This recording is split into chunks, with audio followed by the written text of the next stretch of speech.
papayag na hanggang ngayon umaasa ka pa rin sa pundyan ng kapatid mo o pundyan ng nanay mo, pundyan ng tatay mo, ang kapal ng mukha mo? May kapabilidad ka na magtrabaho, ba't di mo kunin yung pangarap mo? Lalo na't may anak ka na rin. May kapasidad ka nga magnegosyo eh.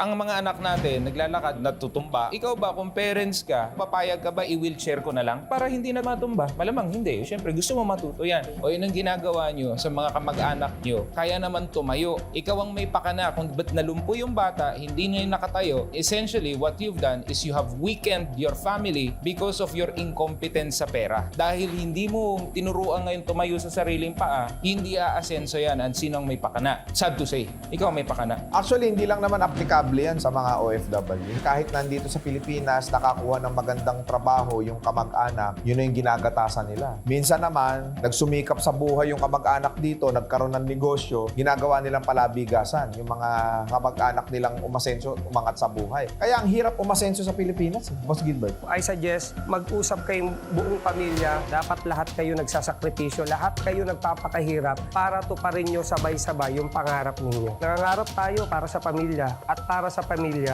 yung pangarap natin. Try nyo magtulungan, unahin nyo yung pangarap muna ng tao na pwedeng tumulong sa inyo para iahon kayo sa kahirapan at sama-sama nyo namnamin yung pinaghirapan ninyo. Yun, boss. Unahin nyo ang inyong pangarap, unahin nyo ang inyong kalayaan.